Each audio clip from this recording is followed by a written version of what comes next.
Peter and Rosie Colombo drove up the country road to a nice secluded cabin as the Indian summer sun was shining bright during its descent behind the mountains. They were both enjoying the bright sunlight in the background, which helped to bring a pop to the changing color of the foliage. The gathering song of the birds, which were beginning their migration, was soothing. Peter was so happy to be spending some quiet time away from the hassle of both his job and the city with this spare-of-the-moment getaway his wife suggested last night. The cabin being 6 miles away from any cell phone service was a huge selling point to him. Work was the main reason Peter wanted the tranquility which the secluded cabin offered. He just earned a promotion into middle management at Paulson Corp, and it was his first time being in charge of a group of people. The new manager found that helping his team to meet their goals was the easy part of his job. The hard part was dealing with his employees. Peter never knew that so many people thought that the rules did not apply to them. There was a reason people need to be on time. It helped the team stay on their schedule. Even if the new boss knew those people stayed late on their own dime, they still needed to call him if they would be late. Also, just because someone stayed late, that does not mean they can start at their preferred time. There was a schedule, and if they needed it to be changed, then they needed to talk with Peter. His management style was going to be to make sure he gave the people underneath everything he could for them to succeed. Peter knew it was easy to work around people not being at work during the normal working hours if there was advance notice. Then there was people who did not understand the dress code.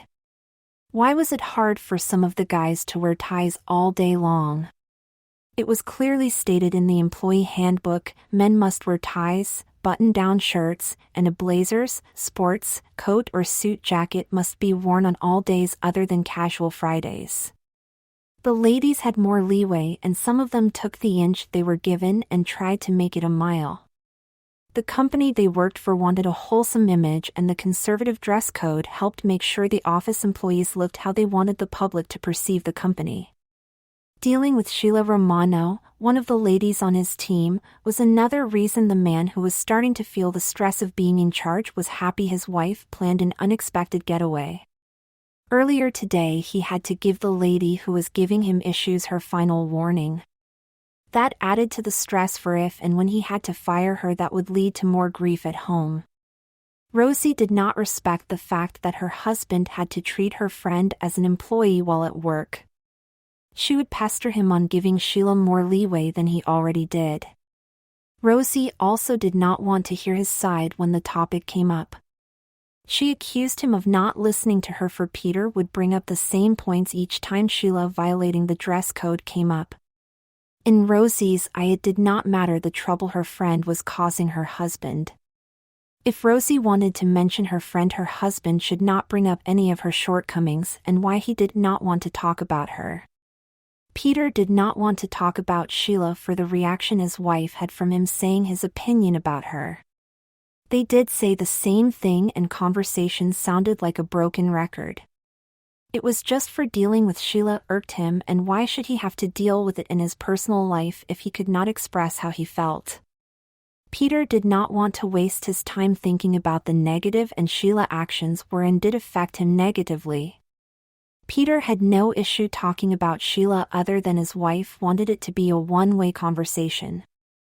She could talk about her, but he could not express anything about the issues those two had. That was not having a conversation, talking with someone. It was talking at someone. People need to be able to hear the good and bad about the topic which was being discussion. Rosie was not open to hearing about the dress code. That code was just a way men tried to control women.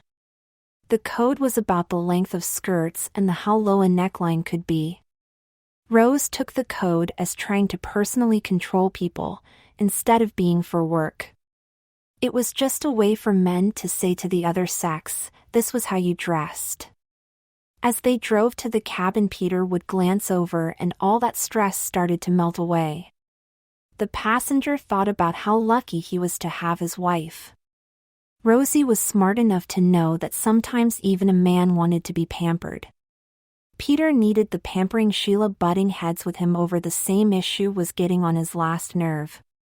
The level-headed man never thought that someone could actually be stubborn enough to be close to being fired over not following a dress code.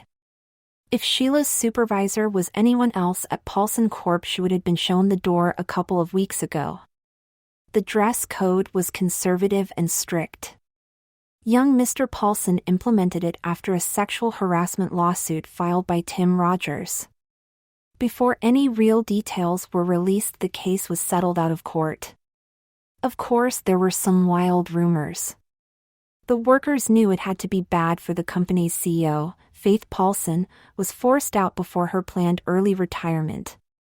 Then young Mr. Paulson had to come back to fill the position as they searched for her permanent successor. Faith's father was known as young Mr. Paulson since the day he started working at his father's company 60 years ago.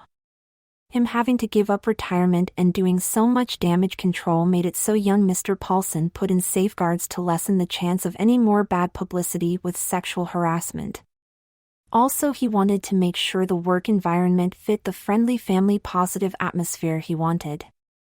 He knew the best way to get good productivity was to have happy workers in a safe environment. To Sheila, the dress code was too strict in her eyes. Young Mr. Paulson needed to get in the 21st century and quit being a prude.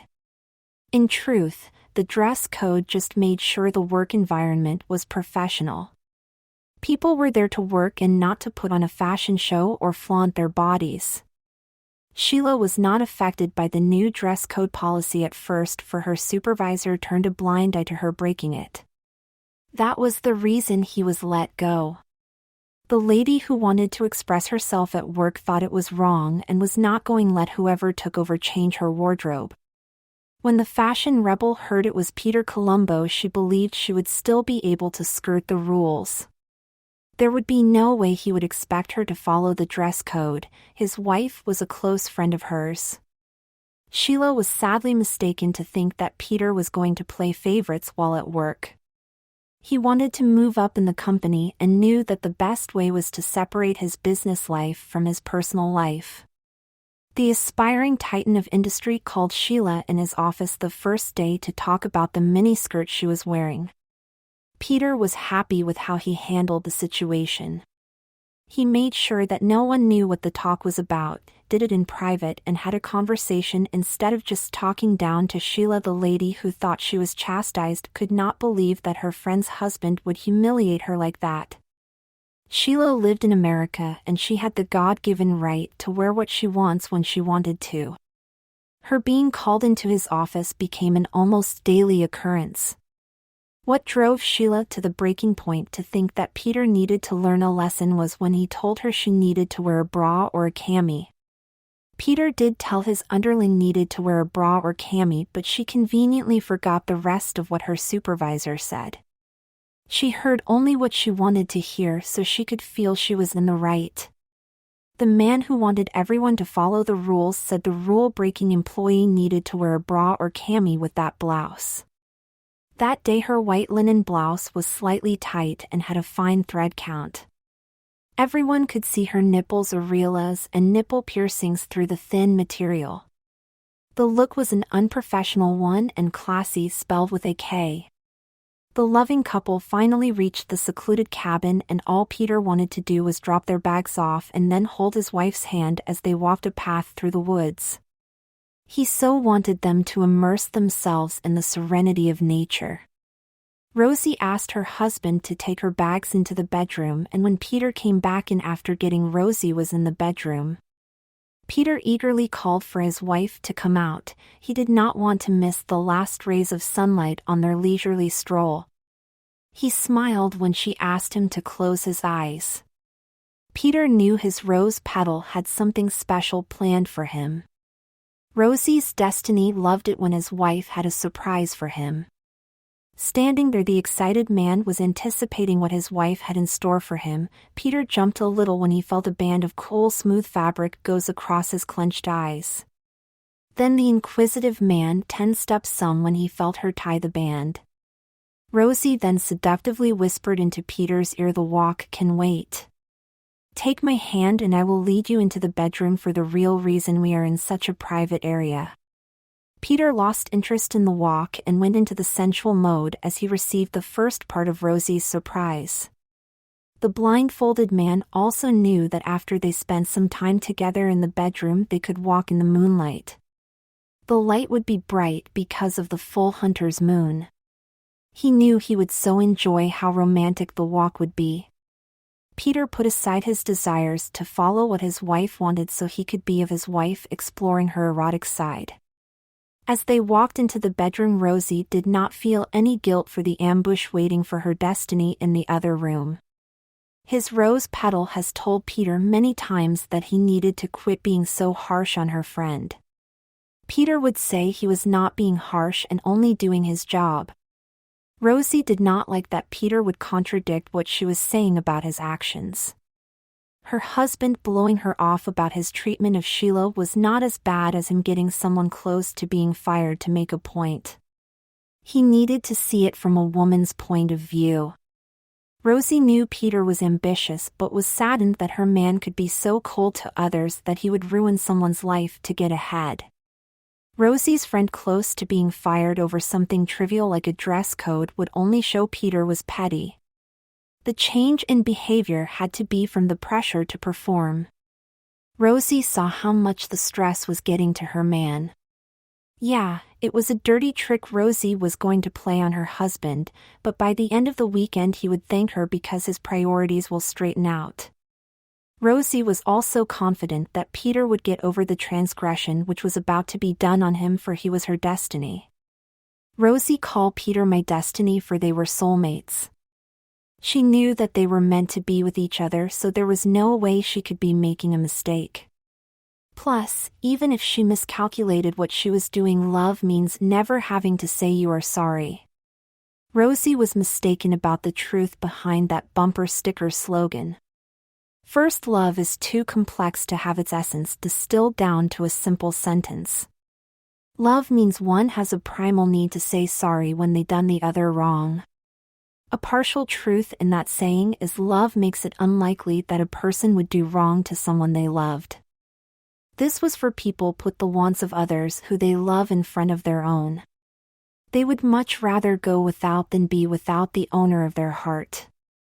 Another partial truth in that platitude was the person who was wrong would be more likely to forgive when the transgressor saw the errors of their ways without hearing sorry.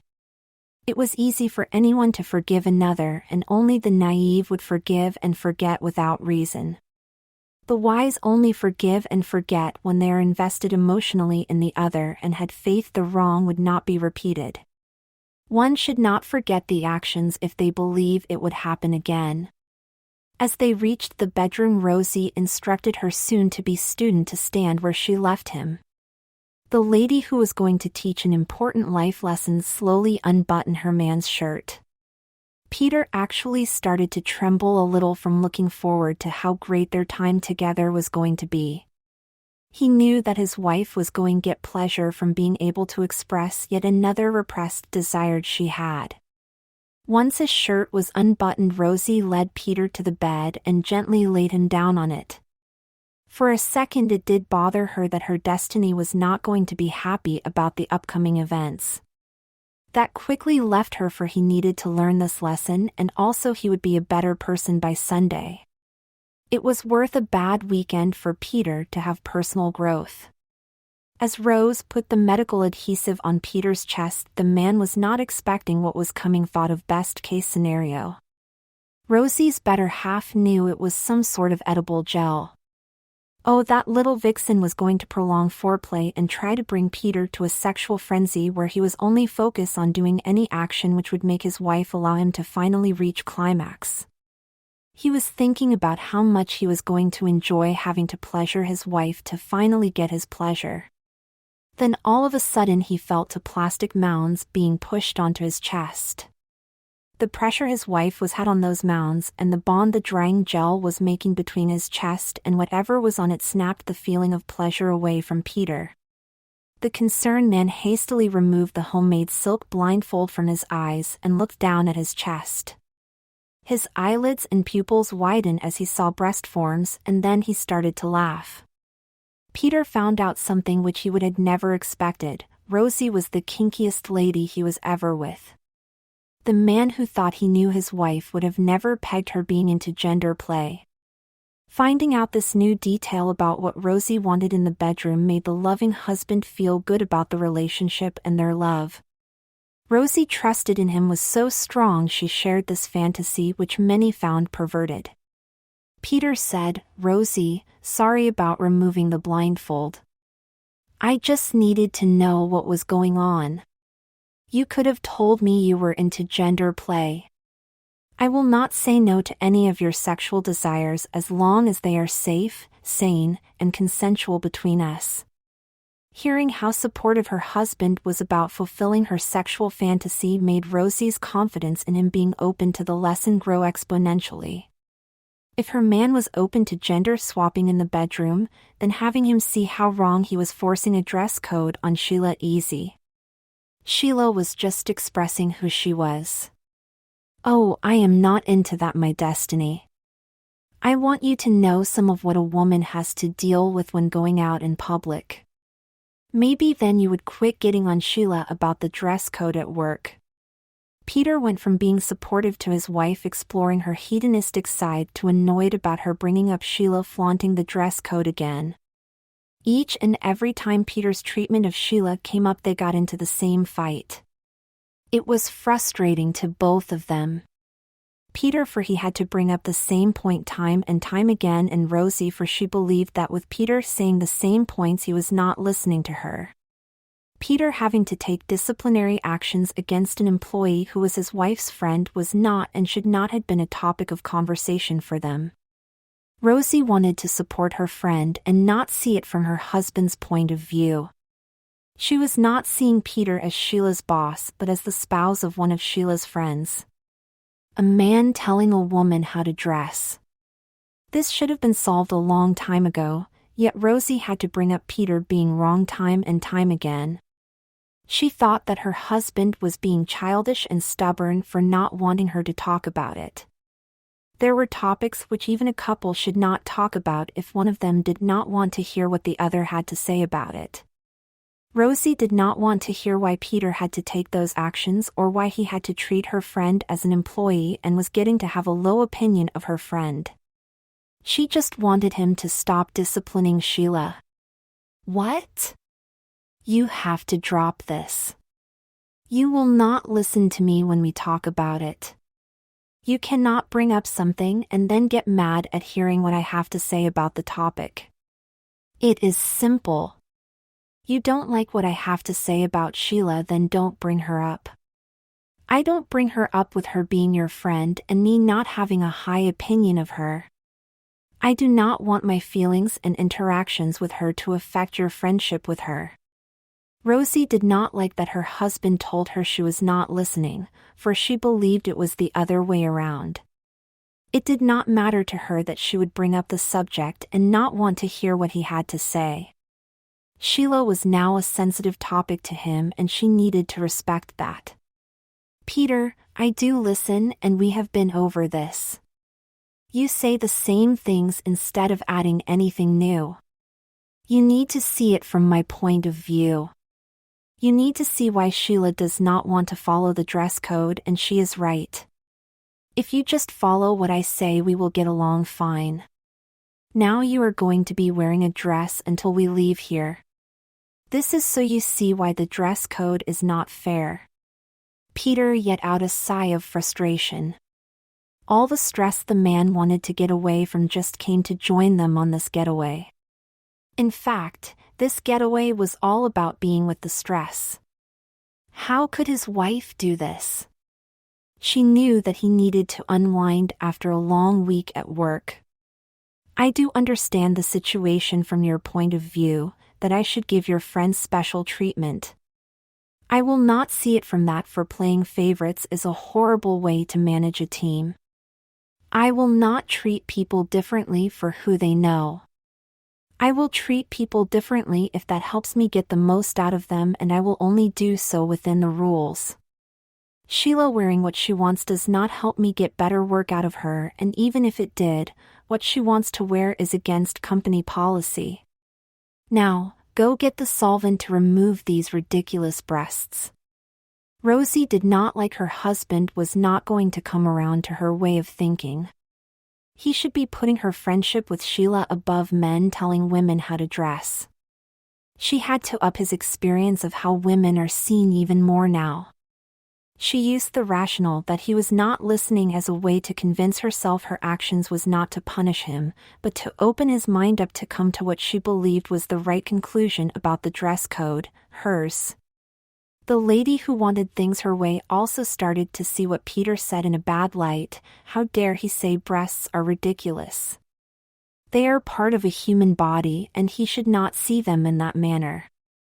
Then again, there was a lot of what Peter thought that he should not had. Now, Petra. I am going to up the ante on what you have to do this weekend as long as you argue with me. Don't call me Petra, and also I do not have to do anything. I can say what I want to say in response to what you say. Great, now I have to do your makeup and hair. Listen, you were open to gender play when it was sexual. Why not do it now to learn a lesson? Do this for me. You said you would do anything which is safe and sane as long as it is between us. This is safe and sane. If you spent the weekend as a woman, you will better understand Sheila and start cutting her some slack. Peter did not like what he was going to agree to. He knew agreeing to this would make his wife think he was coming around to her way of thinking. He was not going to. He agreed so he could instead figure out a way out of this situation. He knew his views on the dress codes were well thought out. He did not blindly agree with them. The rules and reasoning behind the dress code was logical. It did not force ladies to wear bras. The dress code was about the nipples of both men and women to be covered. He only offers Sheila a solution to wearing that blouse. He said bra for that is one of the undergarments women wore. He also said cami. If it was a man, he would have said t-shirt. Okay, I will do this.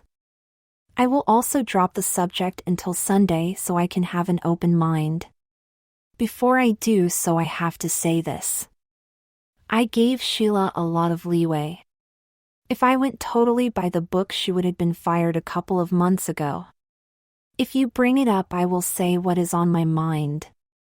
I will take into account seeing it from a woman's perspective. I feel like I already did, but will do so again for you. Rosie was happy, for she did believe that by the end of the weekend her husband was going to see the situation how she did. How could he not? He was going to be treated like a woman for the weekend. Now Petra, get changed and let's do your makeup for tonight. Peter hated the first outfit his wife picked out for her. It was a button-up denim miniskirt, a blue and white striped ruffle cold shoulder shirt and ankle boots, the first outfit that Sheila wore on a casual Friday with Peter in charge. Peter felt too much of his skin was exposed. The woman for the weekend also felt self-conscious when he went to sit down. She knew if she did not do so properly, her wife could see her pink panties. As Rosie did Petra's makeup and hair, he was the only one talking. Peter was not paying attention until she said finish. He asked her how to remove the makeup and she told him. On the other hand, Rosie found the outfit to be cute. Petra had nice legs and should show them off. If you had it, you should flaunt it. That was why Sheila loved to wear short skirts and dresses. The lady who thought when her man came back from being a woman would see things her way wanted to make sure Petra knew how nice she looked and point out that Sheila was only trying to look nice. Petra dear, that is a great outfit. You have nice legs and should show them off more often, dear. Thank you, Rose Petal. I do not like how I look or feel in this. Think like a woman. If you do, then you will see why Sheila loves to show off her legs. You have nice legs and should want people to see them. This same outfit does so for Sheila, she was just flaunting her good assets.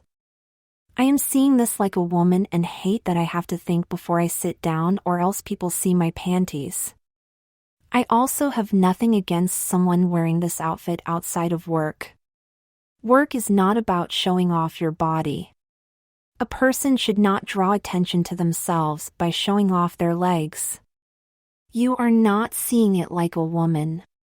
It is not Sheila's responsibility if her clothes distract people from doing their job. She should be able to wear this on a casual Friday. Like I said, I am seeing it like a lady.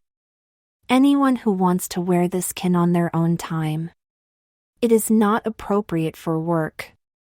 Plus, you said that Sheila is wearing this to flaunt what she has, so she does want the attention of others in it.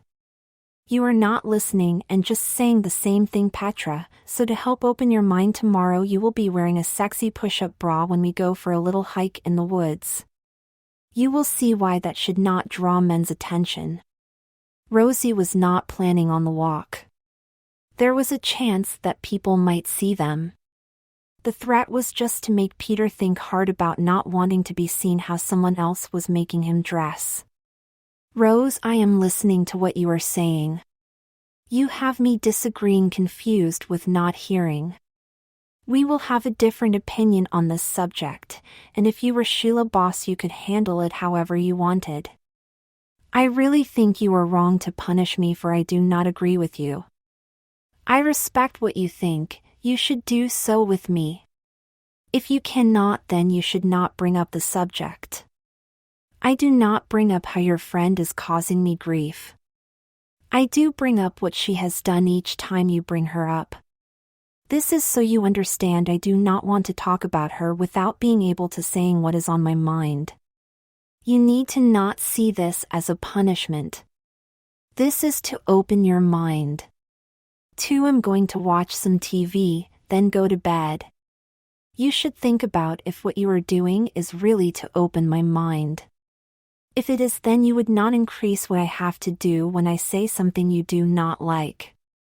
You know, like the push-up bra and the walk outside tomorrow. We'll talk more about this when we are both level-headed after a good night's sleep.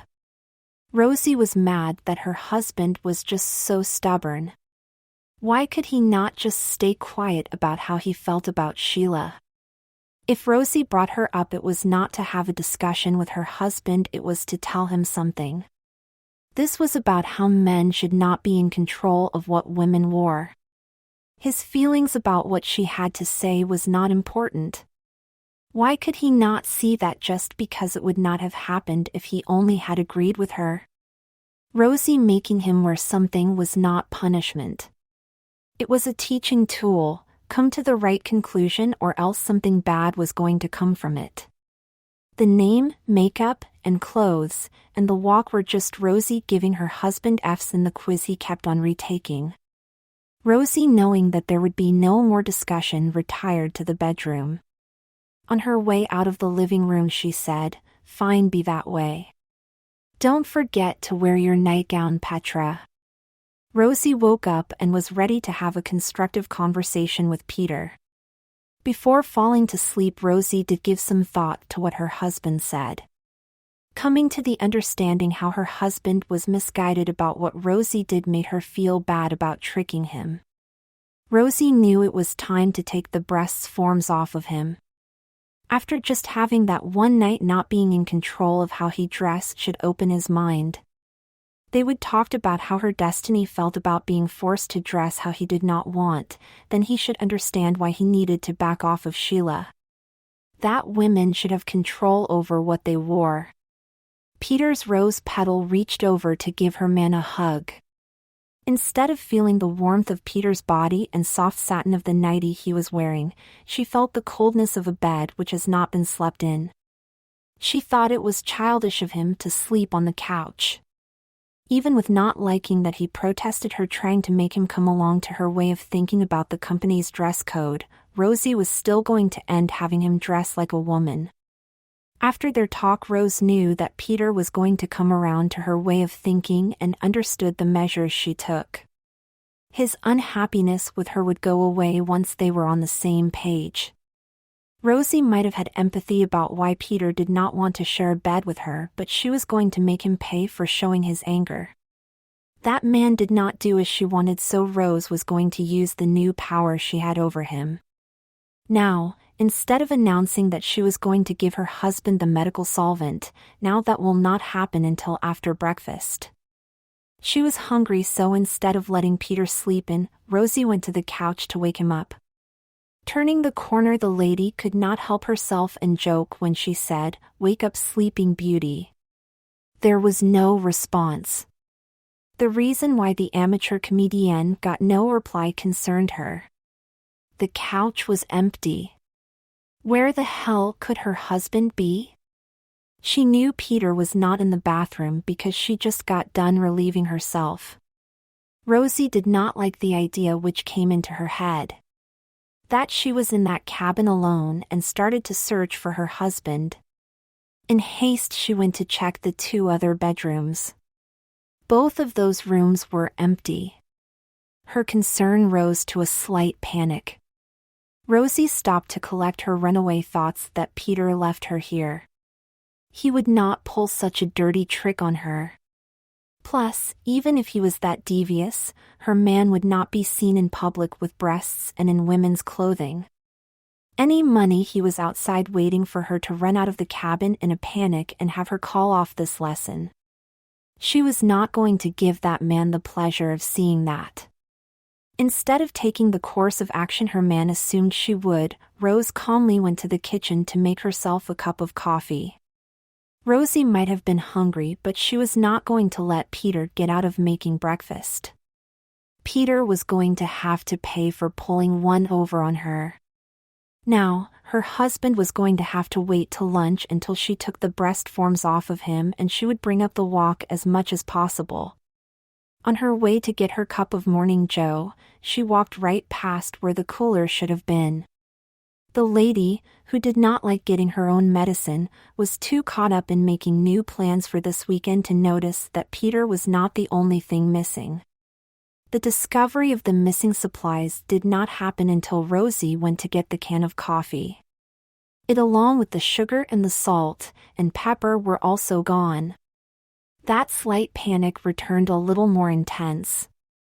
Going to the fridge, Rosie calmed back down as she reassured herself that Peter hid them. Knowing her husband would not leave her all alone so far away from anywhere made Rosie able to keep the silly thought that Peter was gone at bay. Those thoughts came back and became more serious when she opened the empty fridge. Those thoughts of being up on the mountain all alone brought back with them a certain sense of panic to the uncertain woman. The certain sense of panic grew when she saw a note left on the coffee table by the couch. The note read, "You tricked me, so I tricked you into believing we were going to talk this morning. I went home, see you when you get there." The hypocrite was pissed off at her husband. She could not believe that Peter would use deceit on her. Not acting in good faith hurt how much Rosie trusted him. Until Peter not being honest was rectified, Rosie was going to have a little doubt in anything Peter said. It was human nature to be weary of someone when their actions do not match their words. Rosie finally got home 10 hours after she left the cabin. Even with the journey being draining on her physically and mentally, as soon as she saw Peter chillaxing on the couch, she was as filled with as much potential energy as an atomic bomb, and she was ready to go off on him. "You never pull a stunt like that on me again. How can I trust you when you left me at that cabin all alone? You took all the food and I did not get anything to eat until I walked into Harrison City. That walk took me over 2 hours. It took me all day to get home. How tired I am tomorrow is lost. I will be in bed all day. I did not get to relax this weekend because of you.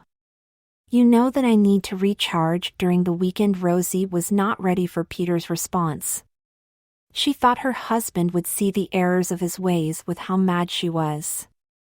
Instead, Peter jumped on her like a NASCAR pit crew did when they refuel a race car. Don't blame me for leaving you there. If you did not pull your stunt, we would have a nice, relaxing weekend. You got me up there to have me dress like a woman because your friend is close to being fired. You know I need to relax also, but no, you try to force me into agreeing with you about something which is none of your concern.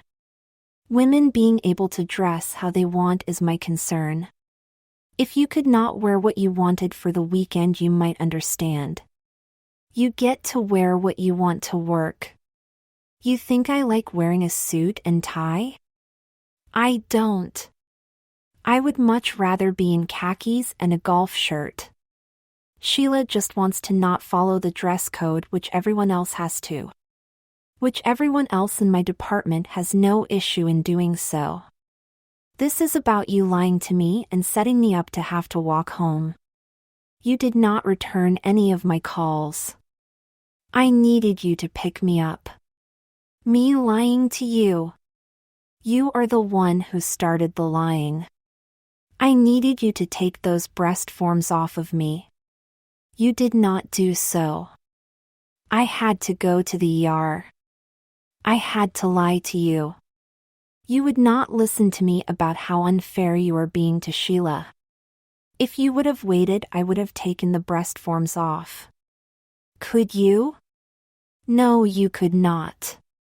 You had to have things your way, just like at work. I am not being unfair. I am her manager and she is not following the rules. It does reflect good on me each time she flaunts the rules. If she doesn't like the dress code, she can find another job. Also, yes, how I present my body has to be my way. It is my body, so I get to pick how I present it during my personal time. Oh, come on. They do not care about the dress code. You are just trying to make an example out of Sheila so your team think you are a hard ass. Also, how about Sheila's right to present herself how she wants to? Rosie, notice I said during my personal time, work is not my personal time.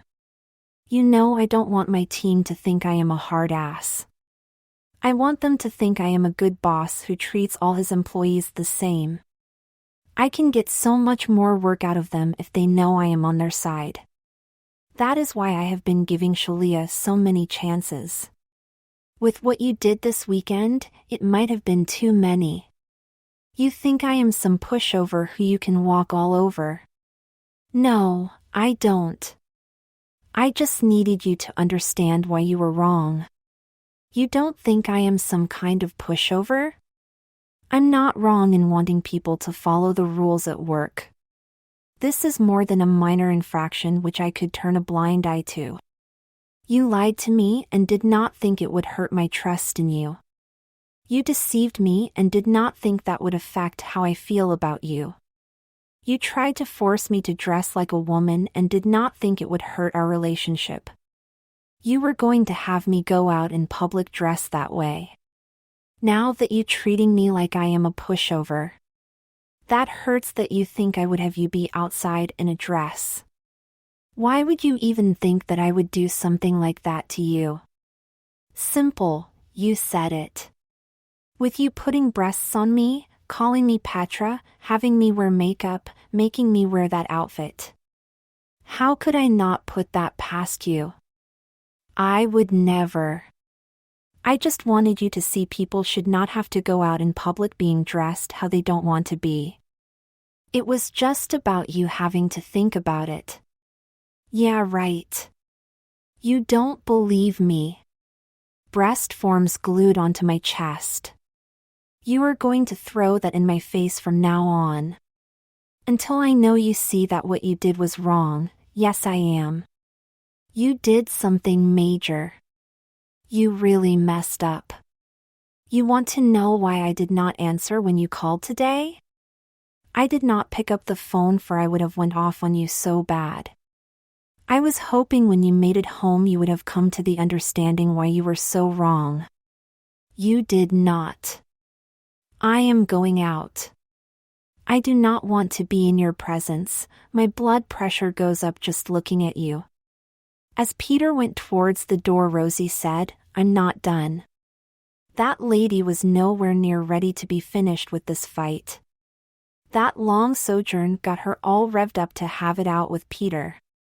That little spar was only the first of the 15-round slobberknocker of a fight she was ready and raring for. None of this mattered because the bell for round 1 being over rang as Peter closed the door. Rosie was lying in bed simmering from the events of the weekend when Peter came home. The lady who was ready for the second round was going to come out swinging as soon as her husband opened that bedroom door. She waited for the bell to ring and it never did. The lady heard the door of the extra bedroom close. As she was going to get out of bed to take the fight to wherever her husband was going to sleep, she thought better of it.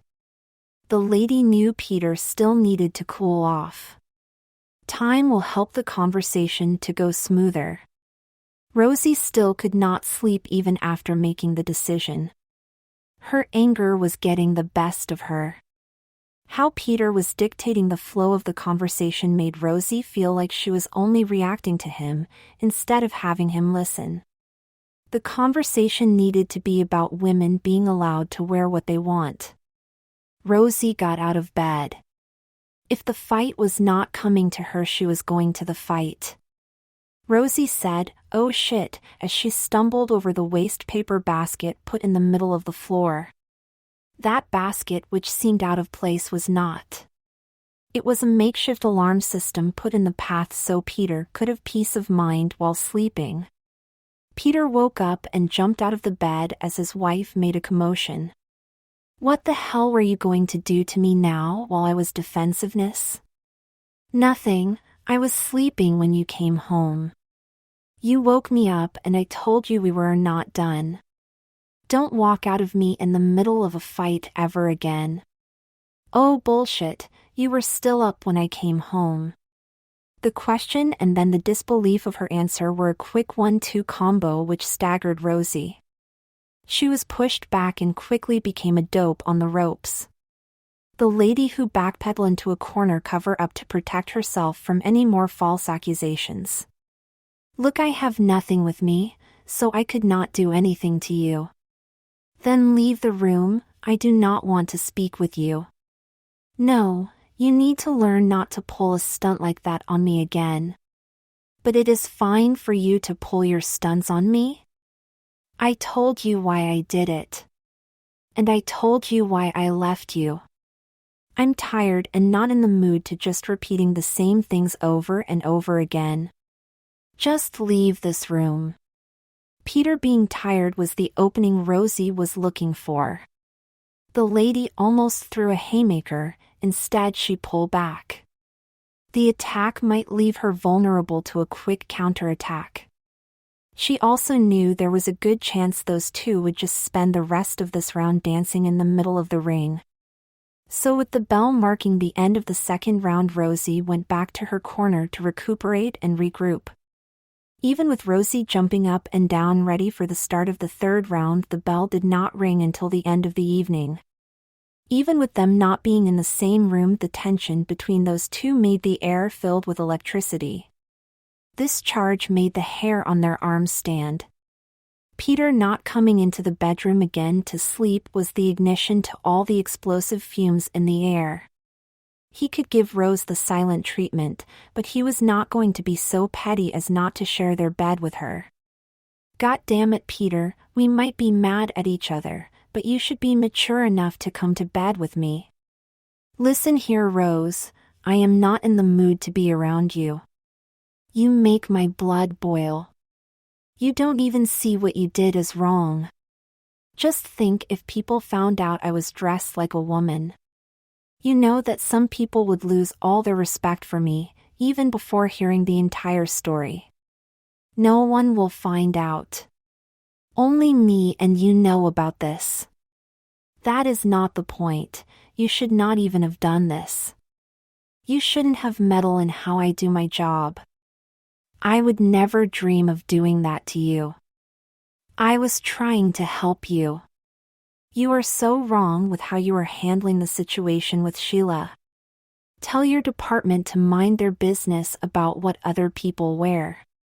You're just trying to do the easy thing instead of the right thing. Rose, the right thing is to treat everyone the same. Being at the point of firing someone is not the easy thing to do. Some of the stress I have is this situation. I do not want Sheila to lose her job. I know she needs it. Yet, I cannot let her think she was above following the rules. Now, get out of the room. I have nothing to say to you and you have nothing I want to hear. The last part of what Rose's destiny said was a knockout punch. The conviction behind Peter's words put his rose petal in a daze. The punch-drunk lady was hurt that her husband did not have the time for her at that moment. His anger went from just being from her actions and was now seeping toward being with her. Rose left the room trying to figure out what to do to make things right. Sheila showed up to work on Monday all happy that she was wearing her new skirt-blouse combo with a low neckline.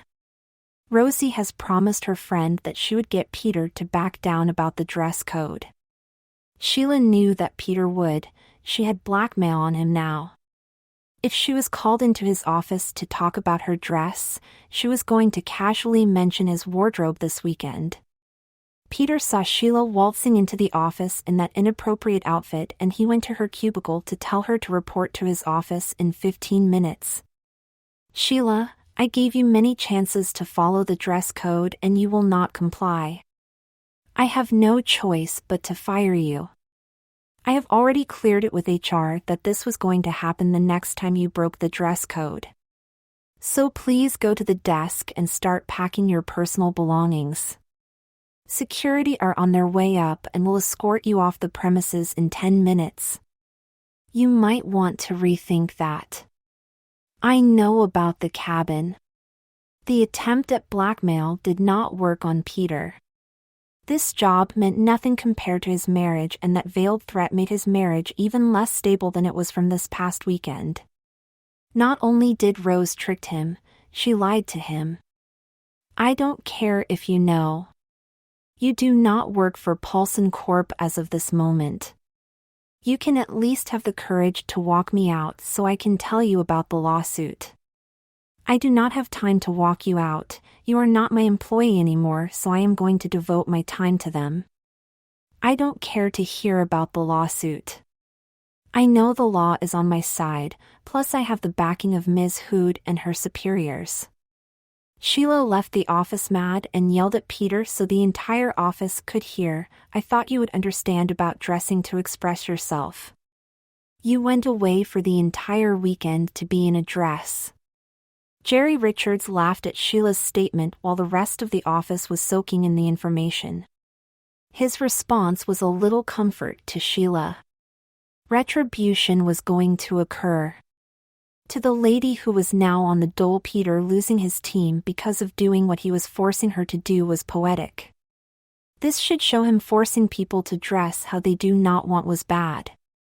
Jerry said, "Really, Sheila?" "Yes. That is funny for Peter was at the village tavern with me and a couple of people from accounts payable on Saturday night." Now all of Peter's team started to laugh. It was a way to relieve the stress of the drama of Sheila getting fired and also wondering how Peter being a crossdresser would affect how they saw him. They now knew he was not. As soon as Sheila was off of Paulson's Corp premises, she called Rose. The call would have been as soon as she got to her car, but security stayed and watched her. They were making sure she left. "Why didn't you call me about backing out of our plan?" "Sheila, I didn't back out, the plan backfired. I've been fighting with my husband all weekend. I had more important things to deal with than you." "Then why was he out with some of the people from work on Saturday if you did not back out?" "I got fired because of you not doing what you said." "I did, he came home early." "I can't believe he fired you. What excuse did he use?" How I was dressed. I thought you were going to wait a day to dress how you wanted. To make sure our plan worked. I shouldn't have had to wait. I wouldn't have if you did your part. The worst part was that I couldn't even make him pay. What do you mean make him pay? I did not know you went home early, so I said about how he was in a dress the entire weekend, but that did not work. Jerry saw that no good bastard. You did what? He deserved it, how he fired me for nothing. You told people. Yes, the plan didn't work, so I had to improvise. If I am losing my job, so is your husband. Rosie was stunned. How could her co-conspirator go against their plan? Sheila knew Rosie only went along with this because no one else was going to know about them putting Peter in a dress. Now Peter knew that Rosie lied to him once more. She assured him on Sunday night that no one else knew. You knew not to say anything. Yeah, and you knew to do your part of the plan. I guess we both did not follow what we agreed to. You really messed with my marriage. Don't blame me, you went along with it. You should have known it would be used to help me get my way. This is my job which I was trying to keep. Rosie hung up on Sheila. There was nothing left to say, plus she had to talk with her destiny to explain why she lied. It was to stay on the subject. She knew that Peter would not drop her going behind his back with someone else to pull that stunt. The stunt itself was bad enough. She called his cell phone and got no answer. She then called his office and his personal assistant put her through but no answer. Peter did not pick up the phone. He knew his wife was on the line. He was not in the right state of mind to talk with her in a public setting. If he answered the phone, Peter would have been yelling so loud that Rosie would not have needed to be on the other line to hear him. She lied again to him and also went behind his back with someone else. After the phone stopped ringing, Peter informed his personal assistant he was not taking any calls from his wife today. Rosie could only concentrate on one thing, her marriage. After an hour of her husband not calling her back, she asked her boss to call Peter and put her. Mr. Falk was more than happy to. He just assumed that Peter was not taking her calls because he wanted to focus on work, not his personal life. Mr. Falk knew that people at work still needed to pay attention to who they really were. When Peter heard his wife's voice on the other line, he hung up. He then asked his personal assistant who was the last call, and she coursed the new phone system before telling her boss it came from Mr. Falk. Peter knew what she said was the truth and thanked her. The angry man sat down and regrouped before doing anything. He knew he was about to go off if he talked with anyone. His anger grew so much from that call. His wife did not respect him not wanting to talk with her. Mr. Falk intervened where he should not have. After calming down, Peter got his personal assistant to schedule a lunch meeting with Mr. Falk. Rosie was devastated that her husband did not even say one word to her. The only thing which would have been more devastating to her was if he talked to her. Peter leaving her stranded up at the cabin would have been considered nice compared to the choice words he wanted to say. Rosie was still not comprehending how bad the situation was. Even with not knowing how mad Peter was, Rosie knew she had to go home.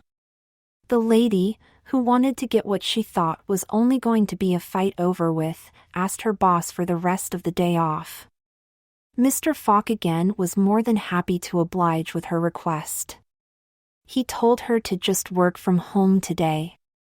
She knew that meant he was not going to make her use a vacation day. To her boss, his employee's personal life was more important than one day of work. Mr. Falk saw himself as everyone's mentor. This was not from him wanting to make sure people were at their best, but from him thinking he knew better than everyone else. This point of view led him to want to have a talking with Peter. That young man needed to have a better work-life balance. Before Mr. Falk could make his way to Peter's department, he got a request for a lunch meeting with him. Mr. Falk changed his lunch plans so he could talk with Peter.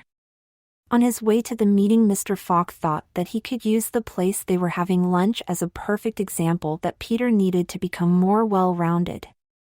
The lunch was at Peter's office. Mr. Falk was under the assumption that this was so it was more of a working lunch.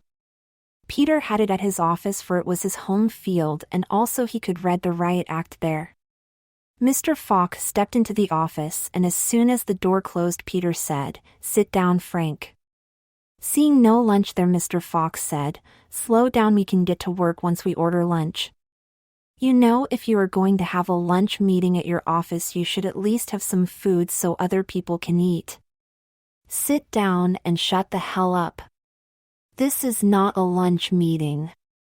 This is me getting you alone so I can tell you to stay out of my personal life. You had no right to call me and put Rosie on the phone. I don't want to talk with her. Listen here, don't talk to me like that. I actually moved a very important meeting to talk to you about MPT taking her calls. If your wife calls you, take it. She went home all shook up after you not talking with her.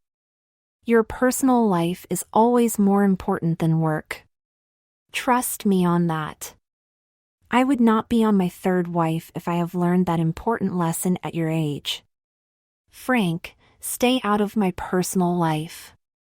I know my personal life is more important than work. Right now Rosie and I are in the middle of a huge fight. I am not going to continue the fight at work. If the fight is that big, maybe you should go home. I said stay out of my personal life. I meant for your own good. You need to take care of yourself. I am sorry. I am just an old man who made many mistakes and want to make sure others do not do so. Right then Peter knew he took out his anger on the wrong person. Frank might have thought that he knew better than everyone else, but his heart was in the right place. I thought of it, but being here is better. Trust me on that. I am going to get going. I need to get some work done. Frank, stay. I am sorry for blowing up at you. I know you were trying to do the right thing. We can have lunch and talk about work-life balance. I know you can teach me a couple of things. Waiting for something you do not want makes time go by slowly. Rosie knew that she did not want 6 o'clock to come, yet she hated that it was not here yet. The only thought on her mind was what would Peter say if he got home. Then a worse thought came to her: he might not say anything. Then when dreading the silent treatment could not get worse, she started to think that he might not even come home tonight. She never saw her destiny that mad before. Looking at her phone, Rosie knew she only had bad decisions as what course of action to take. She could call her husband and either not get an answer, him hanging up on her, or him telling her off. She could call a friend, but then she would have to tell them why her and Peter were fighting.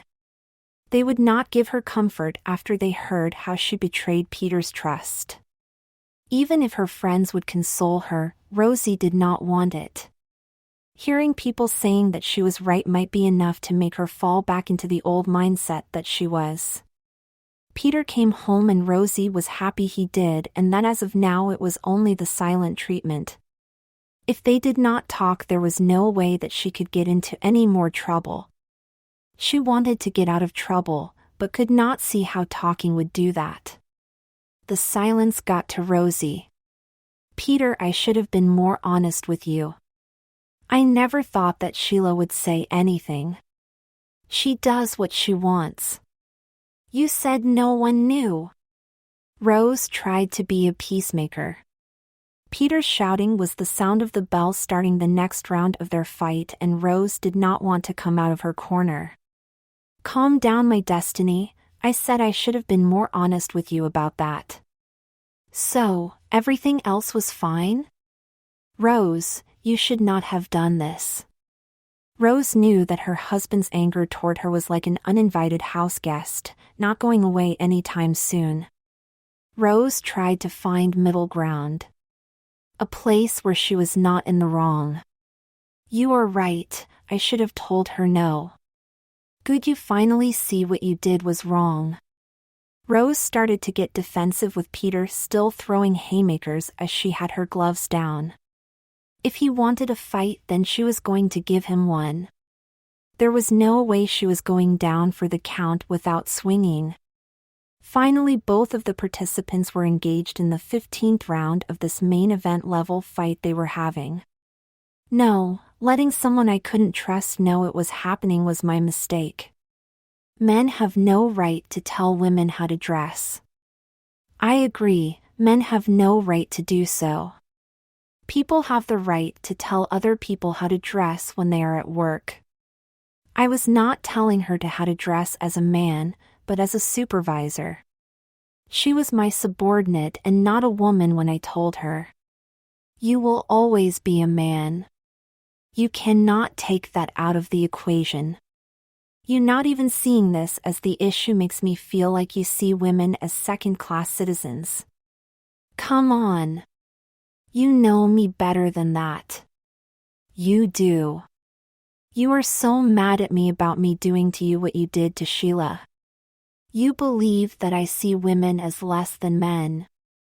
I worked with Sheila and never mentioned how she dressed until I became her boss. Do you think that she changed her wardrobe when I got the promotion? Trust me, she did not. I was put in charge to make sure my team operates at their best. Part of that is everyone following the rules, men and women. You know, I was bitching about Mike Haslett coming in late every day. I had to give him a written warning before he stopped that behavior. I have to make sure that everyone, man and woman, follows the rules. She did not.